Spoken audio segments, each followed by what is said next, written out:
Good evening, salam namaste, everyone. So, welcome back again on our beloved Dada's Backflower Learning Zoom session. And yes, very beloved because Backflower was उनकी जान था Backflower, and he was very joyful जब उनको ये पता होता था कि अच्छा ये ग्रुप में भी टीच करना है, वो ग्रुप में भी टीच करना है. तो न टाइम होने के बावजूद भी वो बोलते थे कि we will teach. It's okay. He loved teaching Backflower remedies. And all the more he loved if the students were enthusiastically participating in the groups. मुझे अच्छे से याद है कि एक दो दिन तक अगर कोई पार्टिसिपेशन नहीं होता था, so दादा immediately with his authoritative tone and his words बोले कि अगर किसी को इंटरेस्ट नहीं है सीखने में तो फिर मुझे भी कोई इंटरेस्ट नहीं है सिखाने में. So that how he used to keep everyone on toes as far as backyard remedies were concerned. और एक बहुत अच्छी चीज थी दादा के इसमें कि उन उनकी नॉलेज में जितनी भी बातें थी बैकफ्लावर को लेके उसमें से शायद उन्होंने 100% से भी ज्यादा ही बताया होगा ढूंढ ढांड के कहीं ना कहीं से. So that was Dada and I am trying to take his legacy a further by. मैंने एक एक वर्ड उनका लिखा हुआ है. So I hope I never miss his words. I will share each and everything that I have learn from him. And today we have two guest speakers, Dr. Uzma and Pavli. So I would like to invite Dr. Uzma. Dr. Uzma, लेकिन आपको unmute भी करना पड़ेगा और आपको अपना शक्ल भी दिखानी होगी. So it works better. It works better. Okay okay I am trying actually मेरे जो लैपटॉप है ना इस पे कैम नहीं है तो मैं जो है ना मोबाइल से भी कनेक्ट कर रही हूँ वो कनेक्ट नहीं हो रहा ठीक है, आप ताकि जो है start ना वो कीजिएगा. फेस ही नजर आए लेकिन मैं स्टार्ट करती हूँ ताकि टाइम जो है वो वेस्ट ना हो. Yes, तो please. जैसे ही मोबाइल से कनेक्ट होगा तो ऑब्वियसली जो है ना वीडियो भी That's आ okay. You जाएगी. can start. It is on recording. जी. आज हमने बात करनी है वाइल्ड रोज पर जो हमारी वेज फ्लावर की 37 नंबर की रेमेडी है. तो हमने जैसे कि दादा से सीखने की कोशिश की है थोड़ा बहुत हमें बहुत कम समय मिला उनसे सीखने का लेकिन दादा एक बहुत अच्छे तरीके से गाइड करते थे कि रेमेडी को कोई नाम दे देते थे और वो एसोसिएट हो जाती थी और हमें उसको लर्न करना बहुत आसान हो जाता था. जैसे होली प्यार की गोली ओमना लिया फिर क्या दिया. तो इसी तरह से डॉक्टर हमने उस्मा एक बंद कर दीजिएगा क्योंकि दिक्कत होगी. एक को बंद करना पड़ेगा आपको.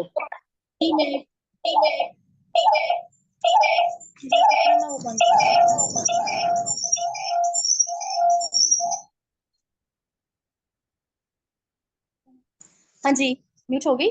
हाँ, बताइए. जी. तो अगर हमने वाइल्ड रोज को एक लाइन में अंडरस्टैंड करना है तो इसके लिए हम कह सकते हैं कि समझौता गमों से कर लो. यानी कि वाइल्ड रोज का जो पेशेंट होता है वो जिंदगी के गमों के साथ उनके हालात के साथ समझौता कर लेता है. उनके आगे घुटने टेक देता है. वो समझता है कि सब कुछ जो है ना वो मेरी किस्मत में ही लिखा हुआ है कि सब कुछ ऐसे ही चलना है ऐसे ही होना है तो मुझे स्ट्रगल करने की कोशिश करने की कोई ज़रूरत नहीं है. जिसकी वजह से वो अपनी जो लाइफ की मेजरमेंट्स हैं, जो लाइफ की जॉय है, उसकी जो फ्रूटफुल उसको हो सकते हैं, वो उससे फ़ायदा ही नहीं उठा पाता. वो ये समझता है कि शायद बचपन से ही मेरा नसीब ऐसा है, मेरी किस्मत में ही ये लिखा हुआ है, तो मुझे यही मिलेगा. जैसे काम कर रहा है, तो बस काम कर रहा है, खा लिया, पी लिया, जी लिया, बस इतना ही उसके लिए काफ़ी है. ज़िंदगी के लिए कोशिश करना, आगे चलना, आगे बढ़ना, कुछ करके दिखाना, इसके लिए वो सिरे से जो है ना वो हिम्मत ही नहीं करता. वो समझता है कि बस यही था, यही मुझे मिल रहा है, ये काफ़ी है.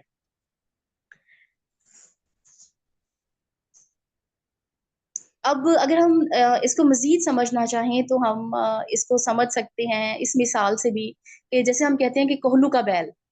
जैसे कोहलू का बैल जो है सिर्फ़ वो अपने बैल के गिर्द ही घूमता रहता है. उसको और कोई कंसर्न नहीं अपने इर्द-गिर्द आस-पास क्या हो रहा है, वो समझ रहा है कि बस मेरी लाइफ यही है, घूमते रहना.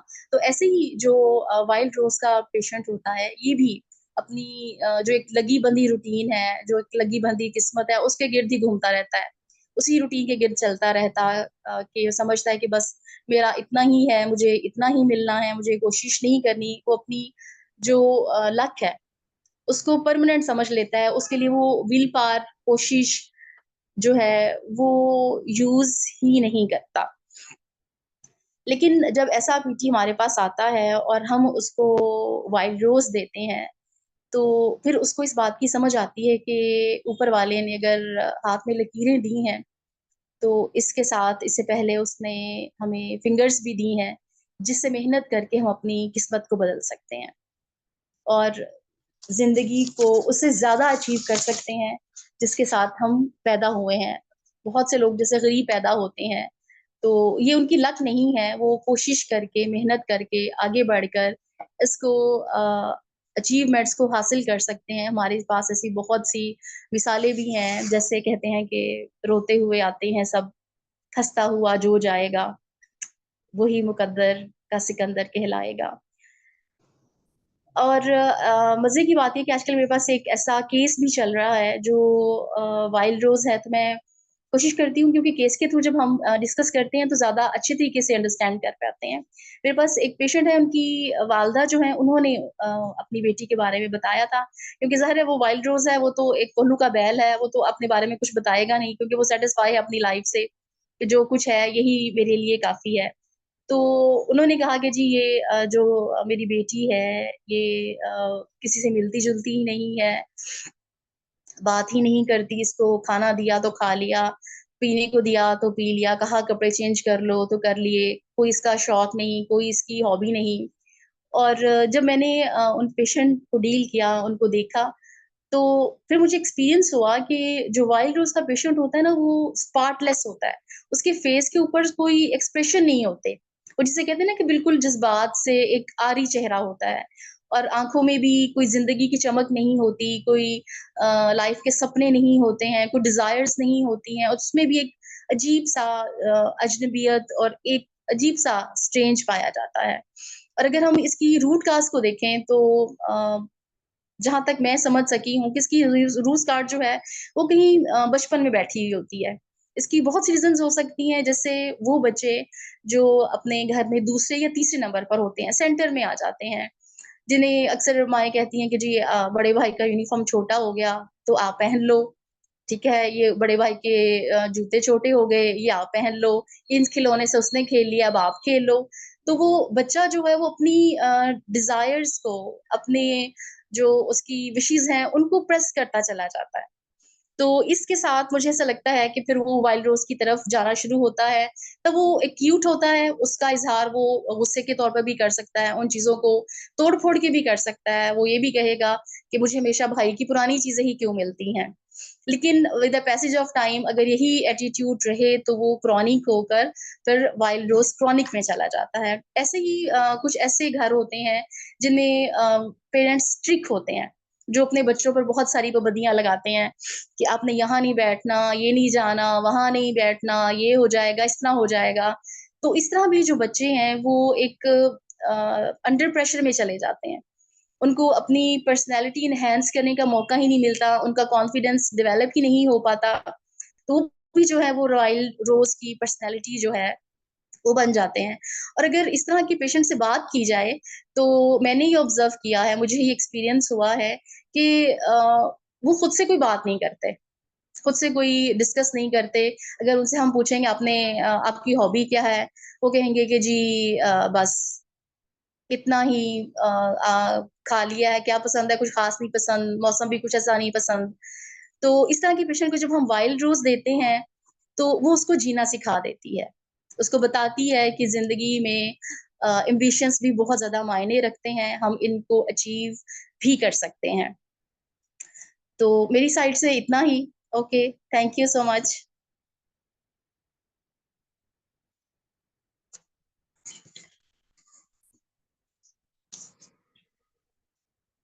आप उनको क्या मैम, आप म्यूट तो करना, देखो आप म्यूट है, वो म्यूट है, वो म्यूट है।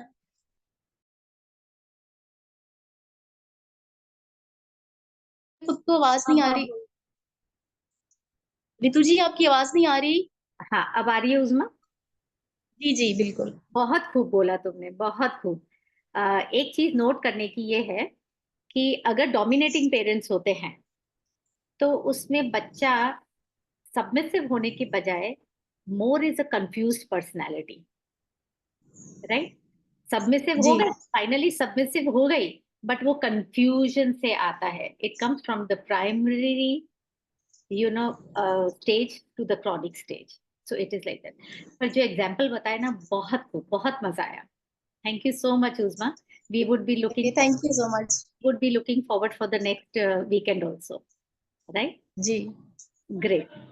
Thank you, Uzma. Thank you so much. Yes, okay. Dr. Parul, can you unmute yourself, please?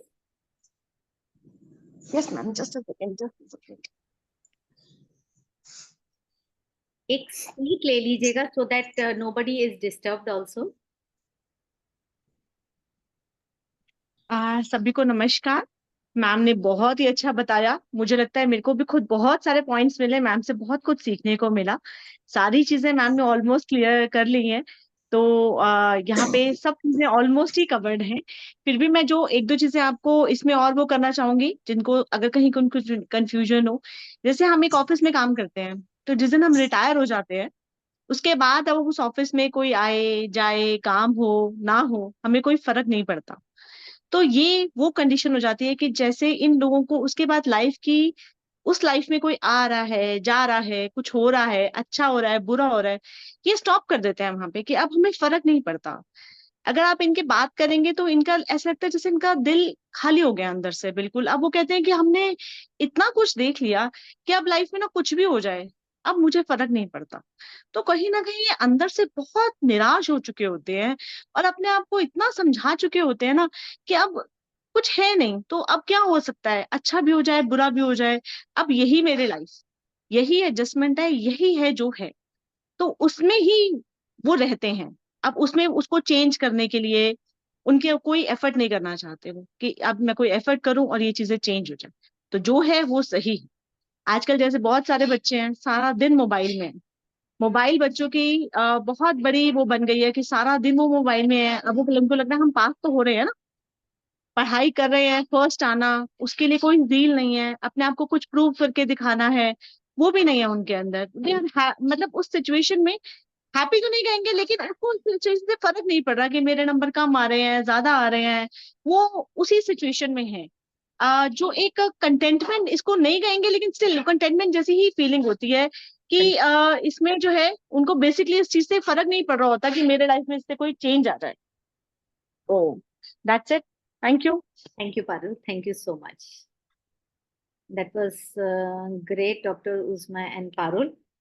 So we have covered almost everything, and I will be saying something that I have noted down from Dada, exactly what he has taught me. So the wild rose is a hero flower. And अगर मैं इसको hero flower बोल रही हूँ तो उसको connect करने की कोशिश कीजिएगा the moment I explain the flower as he has explain me. So at every sentence you have to remember that it has been taught with a mix and match of the flower or the mix and match of the previous sentence, right? So the two keywords, disengaged with life and the worshipper of destiny. So now disengaged with life. So the flower itself or the plant itself is a climbing shrub. Means उसको कुछ ना कुछ कंधा चाहिए चढ़ने के लिए. Disengaged with life पर चलता चला जा रहा है. So it is a climbing shrub. And the flowers are generally from white to pink. Basically light pink color के होते हैं. Again, light pink. मतलब जिंदगी चलती जा रही है बट स्टिल चलती जा रही है. There is no such suicidal thought. They can go on like this for years and years. Now the pink shows some kind of कि कुछ कभी कुछ हो जाएगा मेरी लाइफ में. That zeal will come in my life sometime in life, चाहे वो सालों निकल जाए. Now another thing, these flowers they develop into fruits, right? मेरी जिंदगी एक फ्लावर से फ्रूट्स गई है. Disengaged life and with the wild rose essence it will go into some pinkness in life. There will be some pinkness in my life. Now understand another beautiful thing about the flower. The petals are light pink, beautiful heart shape in color, right?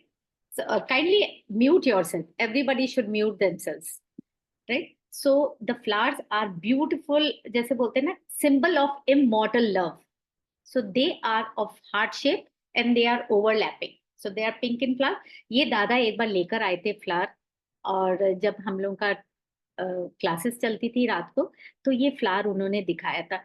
जैसे वो होता है ना, ऐसे ऐसे ऐसे ऐसे करके उसके पेटल्स हैं, ब्यूटीफुल पिंक कलर के हार्ट शेप में.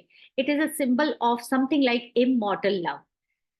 ये फ्लावर समझा दिया, पूरा वाइल्ड रोज आपको एसेंस समझ में आ जाएगा इससे. But yet we will go a bit further, that this wild rose is very effective in curing those mental conditions जिसके अंदर there is lot of indifference in the personality और submissiveness है. So ये एक mental condition को सुधारने के लिए. Now my first question to दादा was indifference and submissive. ये तो दोनों कहीं से भी मैच नहीं करते हैं.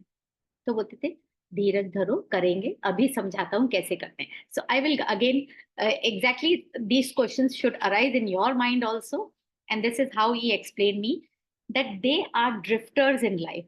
आपने कभी एक लकड़ी का वो टुकड़ा देखा है जो पानी में बहता रहता है? वो ड्रिफ्ट करता रहता है पानी के अंदर, right. So they are the drifters.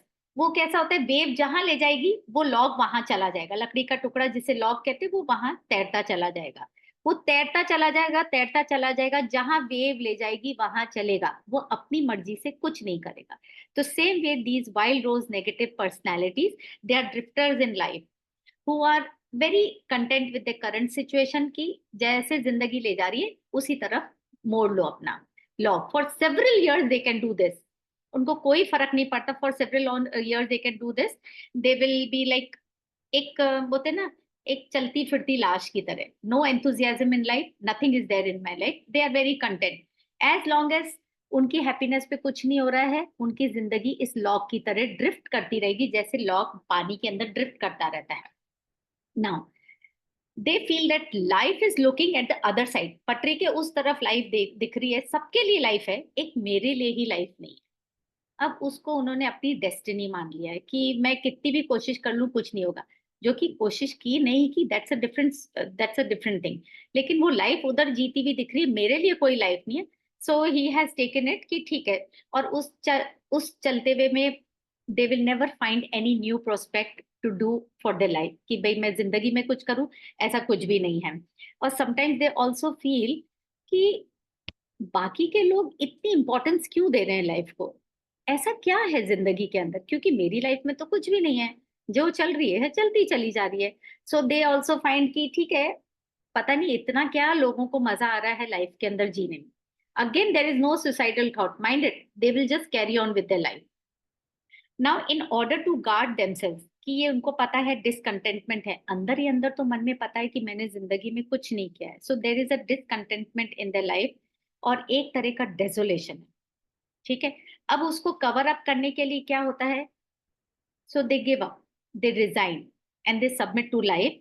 और हर चीज से उनका इंटरेस्ट चला जाता है कि अच्छा अब क्या है, जिंदगी में कुछ है नहीं. So the interest of living is there, but the interest of doing anything has gone, and they will just carry on. They will just carry on is a key word for this. Now there are two stages in life.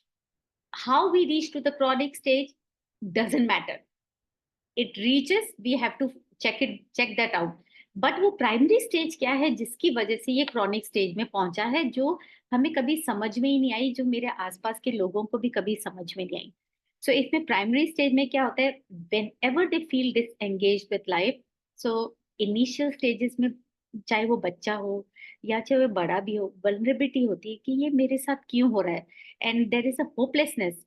मैं कुछ नहीं कर पा रहा हूँ अपनी life के साथ, मैं कुछ नहीं कर पा रही हूँ अपनी लाइफ के साथ.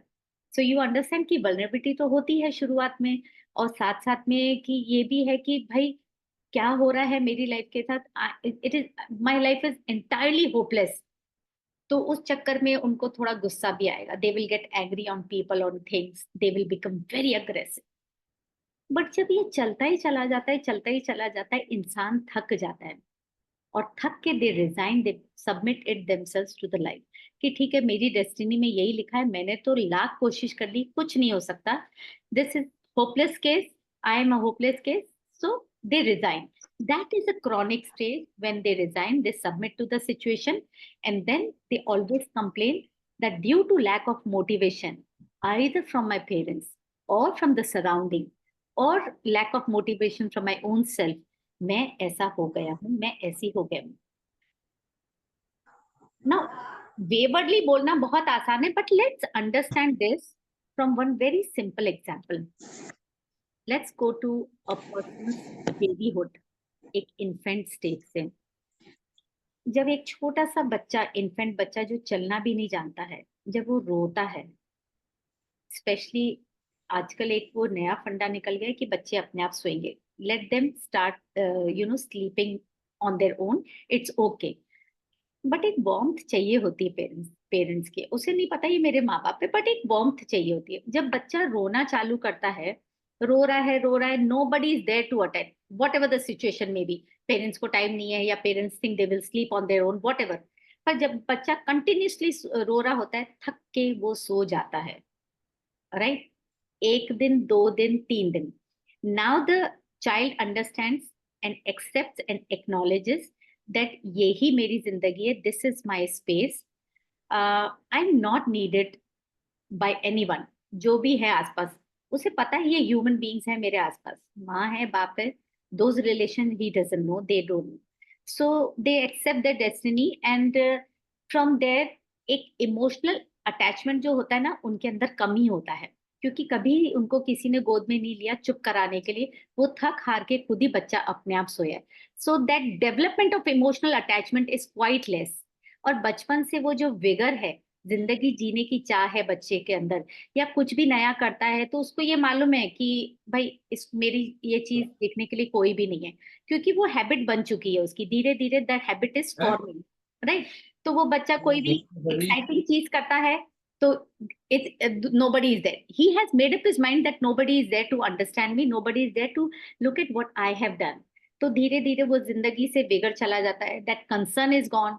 वो जो भी कर रहा है ठीक है, वो करता चला जाता है. नाउ एज दे ग्रो, ये तो उसके अंदर धीरे धीरे सीप इन हो रहा है, but as they grow it shapes up into chronic dominant trait. ये डोमिनेंट ट्रेट बन जाता है इमोशनल डिसअटैचमेंट वाला.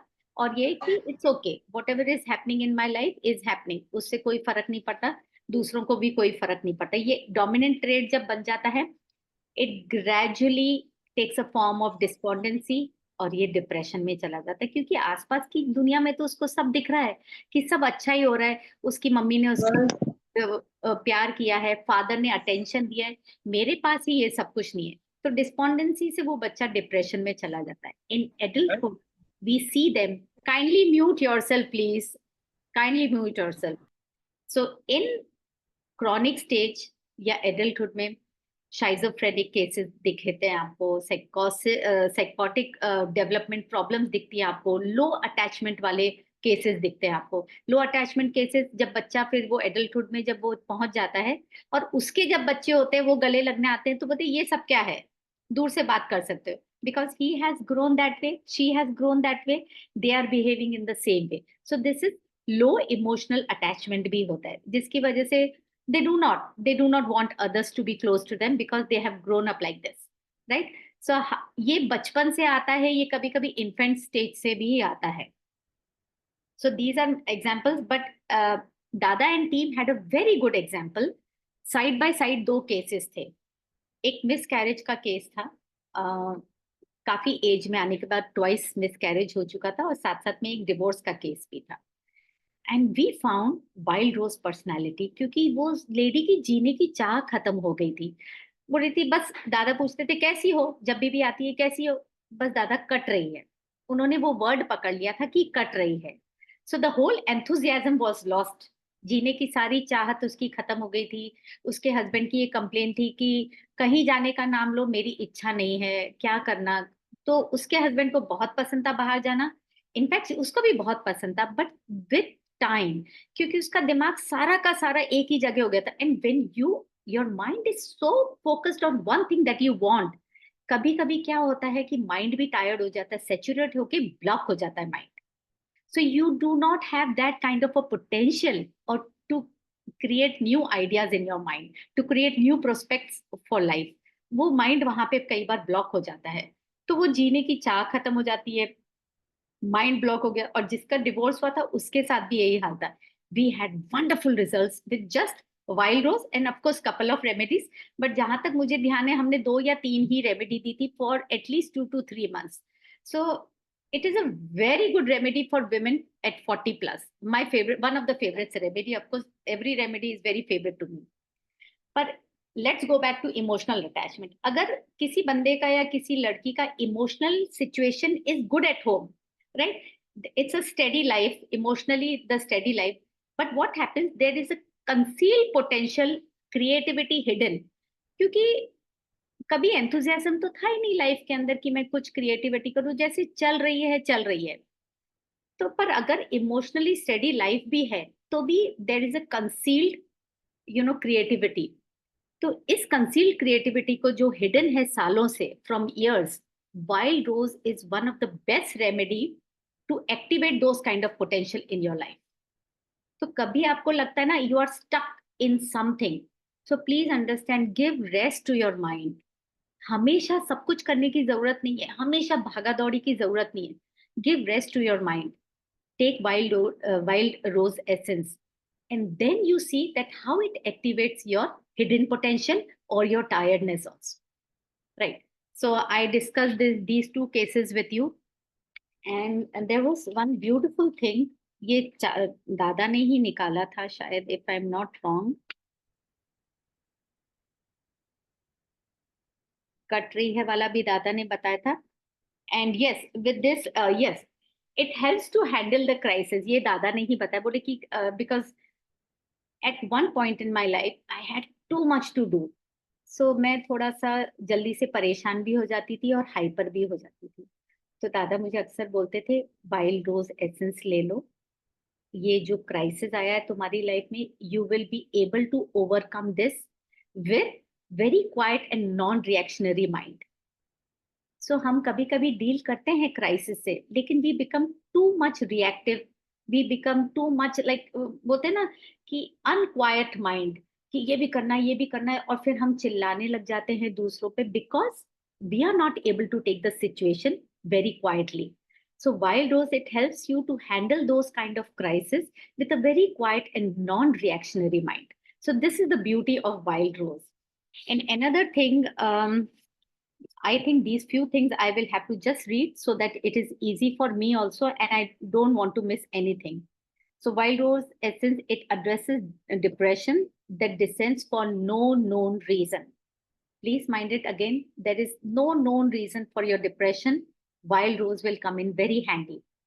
Now, traditionally, this Wild Rose was used as a laxative and is a very good source of vitamin C. But वो ध्यान रखना होगा, ऐसा नहीं है कि आपने एसेंस लिया क्योंकि आपके विटामिन सी कम है या विटामिन, वो होम्योपैथी रेमेडी के साथ if you add this it works very beautifully for laxative, क्योंकि वो तो बार्क यूज की जाती थी पहले के जमाने में बार्क यूज की जाती थी, और फ्लावर के पेटल्स यूज किए जाते थे, उसकी स्टॉक यूज की जाती थी as an laxative and even as vitamin C. But do not kindly use कि मैंने सिर्फ wild rose essence use किया and it is going to help me as a laxative. No, it is not going to help you. You have to take homeopathy remedy, but you can add wild rose because वो mentally तो हम stuck हो ही चुके हैं ना कि भाई अब use अब नहीं हो पा रहा है, तो that kind of a laxative, take homeopathy with wild rose. Great. So it is traditionally for laxative and vitamin C के लिए it is very helpful. And yes, if a patient is unconscious, few drop of clematis and wild rose, सिर्फ उसके lips moisten कर लीजिएगा and you can see the patient regain. ये भी एक दादा के पास केस था. That is one reason I have noted it down. That's all from my side. I hope I have not missed. In case if I have missed anything, I can put it on the group, so you can just have a look in the group. And we are ready to take the questions, but if somebody has anything else to say for the Wild Rose, most welcome. Kindly unmute yourself and help yourself. So let's see what are the questions in the chat. Which homeopathy medicine is close to Wild Rose? चलिए ये Ahmad sir से ही पूछेंगे अपन. For that matter also, I should have noted it down. But Ahmed sir, अगर आप बता सकेंगे तो it will be very kind of you.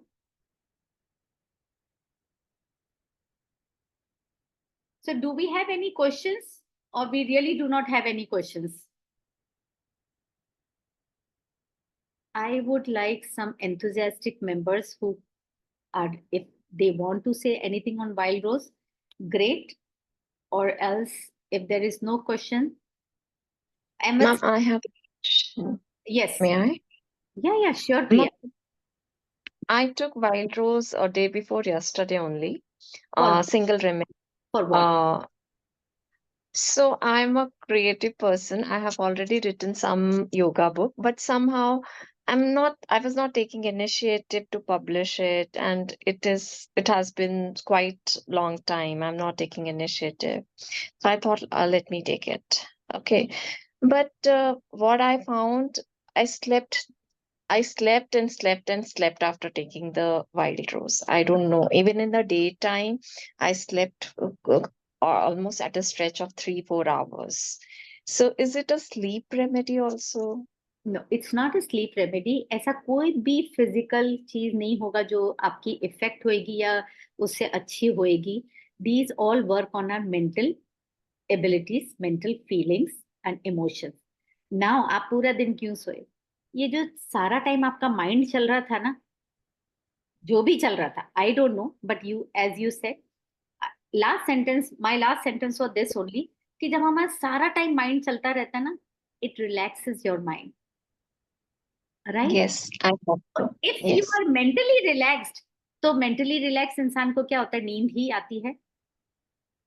If you are not mentally relaxed, you are not able to sleep properly. तो अगर वो हुआ है, तो it is it has hit you good. So that's a very good. अगर आपको पूरा दिन, that means you needed that kind of a mental break. You needed that kind of a mental rest. You needed that kind of a mental peace, which you were trying to avoid. So if you have slept the whole day, it's a very good sign. Like I'm